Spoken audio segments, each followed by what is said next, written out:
Hello বন্ধুরা, good morning সবাইকে। তো কেমন আছো বন্ধুরা? আবার চলে এসেছি কিন্তু তোমাদের সামনে নতুন একটা ভিডিও নিয়ে। তো আমার স্নান কাজকর্ম সকালের বাসি কাজ সেরে স্নান করে নিয়েছি, আর এখন রান্না করব, সবজি কাটবো। তো কি রান্না বান্না করছি সেই সমস্ত তোমরা দেখো। আর চলো, আর আজকের আবার একটু শপিংয়ে বেরোবো। রান্নাবান্না করে কিন্তু আমার একটু শপিংয়ে যাওয়ার আছে, ঠিক আছে? ওটা আমি দুপুরবেলা বেরোবো, বিকালে না। কোনো রকমের রান্নাবান্না করে খেয়ে নিয়ে কিন্তু দুপুরবেলায় বেরিয়ে পড়বো। তো কোথায় যাচ্ছি শপিং করতে, কী কী কিনছি সেই সমস্ত কিন্তু তোমরা দেখতে পারবে ব্লগে। রান্না করব এখন, তো সবজি কাটতে বসে পড়েছি। কী কী সবজি কাটছি দেখো, মানে কী কী রান্না হবে সেই সমস্ত সবজিগুলো কাটছি। এই পালং শাকটা করবো, এই চিংড়ি আছে, আগের দিনে চিংড়ি রাখা আছে, তো চিংড়ি মাছ দিয়ে কিন্তু পালং শাক বানাবো। আর পালং শাকের মধ্যে কিন্তু এই কিছু সবজি দেবো, যেমন ওই ওলকপি, তারপরে বিট, গাজর, এই 2-3 রকমের সবজি দিয়ে পালং শাক দিয়ে কিন্তু চিংড়ি মাছটা বানালে কিন্তু বেশ দারুণ একটা খাবার হবে। তো যাই হোক, আমি এখন সবজি কাটছিলাম, আর হাজব্যান্ডও চলে এসছে, তো ওনার সাথেই একটু বসে কথা বলছি আর সবজিটা কাটছি। এখন সমস্ত সবজি কাটা হয়ে যাবে, তারপরে কিন্তু রান্না করব। আর স্নানও করে নিয়েছি সকাল সকাল। এখন তো ঠান্ডা সেরকম নেই, গরম পড়েই গেছে। আর গরম তো পড়ে গেছে, স্নান করে নিলাম, নিয়ে কাজকর্ম করলাম। অনেকের বাড়িতে পাখা চলছে, আমার বাড়িতেও যেমন পাখা চলছে, কারণ ছেলে প্রচণ্ড গরম লাগে, ওর জন্য কিন্তু পাখা চালানো হচ্ছে। আমার একটু ঠান্ডা লাগে। তো যাই হোক, আগেকার মতো এখন কিন্তু ঠান্ডা নেই, ঠান্ডাটা পুরো চলেই গেছে বলা যায়। আর সরস্বতী পুজোতে তো একদম ঠান্ডা থাকেই না, তো এখনও কিন্তু ঠান্ডা নেই। তো যাই হোক, সবজিগুলো কেটে নিই, তারপরে তোমাদেরকে দেখাচ্ছি আর বাকি কী কী রান্না করছি। আর পালং শাক কিন্তু এক বান্ডিলই আনা হয়েছে, আমরা 2-3জন খাই, তো এক বান্ডিলে কিন্তু আমাদের হয়ে যায়। আর তার মধ্যে কিন্তু বেশ কিছু সবজিটা দেবো, এর মধ্যে অল্প একটু আলুও দেবো, মানে ছোটো সাইজের একটা আলু দেবো। আলু আমরা খুব একটা খাই না, তো ওই জন্য ছোটো সাইজের একটা আলু দেবো। আর ওলকপি তো কাটছি, গাজর আর বিটটা কাটা হয়ে গেছে, শাকটা, ওলকপিটা টোটাল মিলিয়ে একটা সবজির তরকারি হবে। আর শ্বশুরবাড়ির লোক আবার দেখবে ভিডিওটা, দেখে বলবে এইটুকুনি রান্না করছে, আবার দেখাচ্ছে। আমরা 3জন লোক খাবো, কত খাবো বলো? মানে একটা যে পালং শাক বানাচ্ছি আর এর মধ্যে সবজিটা দিয়ে, তাও এটা কিন্তু আমরা দুবেলা খাবো, জানো তো। মানে দুপুরবেলাটা খেয়ে কিন্তু শেষ হবে না, আবার থাকবে, ওটা বেঁচে গেলে ওটা আবার রাতে খাবো একবারে, মানে আমাদের শেষ হবে না। মানে আমরা এত খাই, তাহলে বুঝতে পারছো কত করে খাচ্ছি। আর এখন আমি কয়েকটা কমেন্ট পড়ে নেবো। তো একজন আমাকে কমেন্ট করেছে, অসাধারণ ভিডিও, তো অপেক্ষায় রইলাম। হ্যাঁ, থ্যাংক ইউ সো মাচ যে আমার ভিডিও তোমাদের ভালো লাগছে। তো অবশ্যই নিত্য নতুন ভিডিও দেওয়ার চেষ্টা করব। আর একজন কমেন্ট করেছিল যে বড়গাছির ব্লগটা দেখার পরে, যে বড়গাছি বাড়ির কাছে। তো হ্যাঁ, আমার বড়গাছি ভীষণ ভালো লাগে। তোমাদের বাড়ি তো ওখানে যখন, তাহলে তো খুবই ভালো যে তোমরা ওখানে সবসময় ঘুরতে বেড়াতে পারো। কিন্তু আমি অনেকটা দূর থেকে গেছিলাম, ওখানে ঘুরে এসেছি। নেক্সট টাইম আবার যাবো, যদি আবার কখনও চান্স পাই, সুযোগ পাই যে কারোর সাথে যাওয়ার, আবার কিন্তু বড়গাছিরই ঘুরে আসবো। ভীষণ ভালো লেগেছে আমার। আর আমার তো ভীষণ ভালো লাগছে যে আমার ভিডিওগুলো তোমাদের ভালো লাগছে। তো সবাইকে অসংখ্য ধন্যবাদ আমার ভিডিও দেখার জন্য, ভিডিও তোমাদের ভালো লাগছে তার জন্যে। আর যারা যারা নতুন বন্ধু আমার চ্যানেলে ভিজিট করেছো, তো ঝটপট সাবস্ক্রাইব করে দাও, দিয়ে পাশে থাকো। আর নিত্য নতুন ভিডিও তোমাদের কাছে পৌঁছে যাবে, নোটিফিকেশনটা অন করে দাও।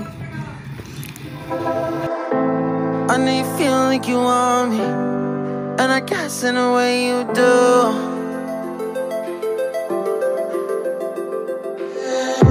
Holding my breath, unraveling emotions. I need some space to think this through. Call me all night long. সবজি আমার কাটা হয়ে গেছে।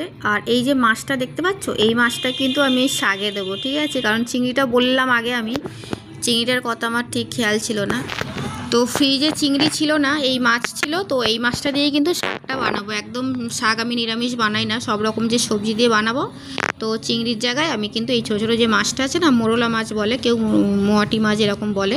তো যাই হোক, এই যে ছোটো ছোটো মাছ, এই মাছটা দিয়ে কিন্তু সবজিটা বানাবো। আর এই যে সব রকম মিশিয়ে যে সবজিটা বানাচ্ছি না, এটা পুরো দারুণ লাগে খেতে। পুরো শুধু নিরামিষ কিন্তু ভালো লাগে না, এই সবজিটা দিয়ে মাছটার মধ্যে মাছটা দিলেই তবেই কিন্তু ভালো লাগবে।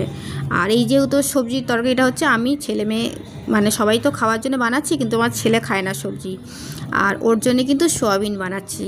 তো সেই জন্য সোয়াবিনটা একটু বেশি করে বানাচ্ছি, সবাই সোয়াবিনটা খাবো, আর সবজিটা বানাচ্ছি। আর এই রান্নাবান্না করে কিন্তু আমি মার্কেটে বেরিয়ে পড়বো, মানে খাওয়া দাওয়া সেরেই বেরিয়ে পড়বো। আমি মার্কেটে আছি এখন, আর আমি গেছি গড়িয়াহাট।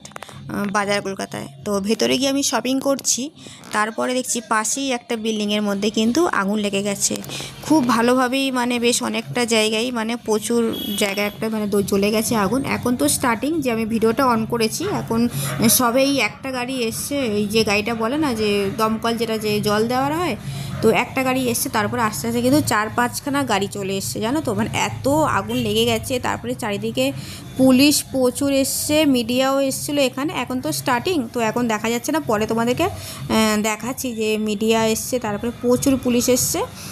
আর এখানে জানো তো ভিডিও অন করতে দিচ্ছিল না, তো আমি এগুলো ফার্স্টে করে নিয়েছি। করে নেওয়ার পরেই কিন্তু দেখছি অনেকের জনকে বারণ করছে, ভিডিও অ্যালাউ নেই এখানে। তো যাই হোক, যতটা ভিডিও করেছি তোমাদেরকে দেখাচ্ছি। মানে বিপদের ওপরে বিপদ, যেখানে আগুন লেগেছে সেখানে তো প্রচুর লোকজন ছিলই। আমি তো অন্য একটা মার্কেটে আছিলাম, তো সেই মার্কেটে যে দেখাচ্ছি, এম বাজার আর বাজারগুলো তো পুরো পাশাপাশি। তো আর আমি একটু বাইরে এসেছি, এখানটা একটু কিছু খাবো, ঠিক আছে, কিছু খেয়ে আবার যাব। আমি কিছু কিনেছিলাম, তো সেটা আরও বাকি আছে। বাইরে আমি এসেছিলাম, মানে আগুনটা লেগেছে, তো ওটা দেখার জন্য কিন্তু বাইরে এসেছিলাম। আর এখন কিছু খাবো, খেয়ে কিন্তু আবার মলে যাব।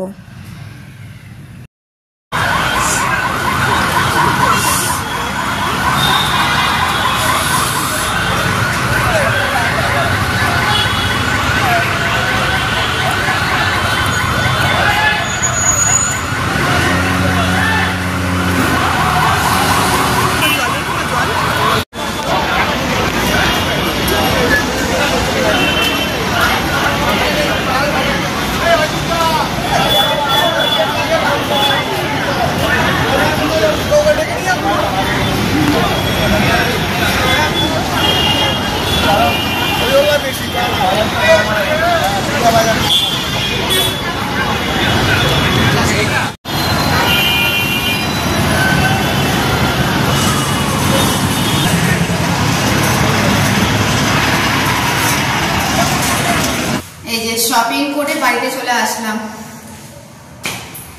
শপিং করে বাড়িতে চলে এসেছি। আর মার্কেটে গিয়ে একদম ব্লগ করিনি, ওখানে হচ্ছে আগুন চলে গেছিল, তো সেটা তো তোমরা দেখলেই। মানে বাজার কলকাতায় গেছিলাম আমরা মার্কেটে, তো পাশে অন্য একটা এতেই মানে আগুনটা লেগেছিল, বাজার কলকাতার মধ্যে লাগেনি, পাশে লেগেছিল। তো ওই যে গাড়িগুলো যে আসে না ফায়ারের, তো 4-5টা মতো এসেছিল, মানে অনেকটা জায়গায় আগুন লেগেছিল, তো 4-5টা এসেছিল গাড়ি, মানে আর পুলিশ প্রচুর, পাবলিক প্রচুর। ভিডিও করতে একদম দিচ্ছিল না, তাও ভিডিও করলাম কিছুটা, তোমাদের সঙ্গে শেয়ার করব। আর এবারে জানি না কি হয়েছে, অনেক জায়গায় দেখছি এরকম আগুন লেগে গেছে। তো চলো এদিকে, পুরো হাঁপিয়ে গেছি এতটা মানে সিঁড়িতে উঠে। আর বাড়িতে কেউ নেই, পুরো লক করা আছে, তো গেটটা খুলি এখন আমি।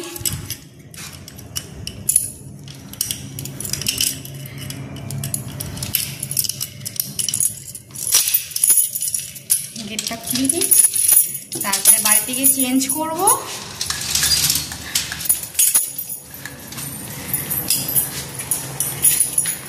আর পরে বাকি কথা বলছি, চেঞ্জ করে নিই, কেউ নেই এখন, তো ওই জন্য কিন্তু লক করা ছিল। গেটটা আবার বন্ধ করে দিলাম। তো বন্ধুরা, ভিডিওটা কিন্তু এখন এখানে এন্ড করছি। তো চলো, সবাইকে টাটা, সবাই ভালো থেকো, সুস্থ থেকো, অলওয়েজ হাসি খুশি থেকো। নেক্সট ব্লগে আবার তোমাদের সাথে দেখা হচ্ছে।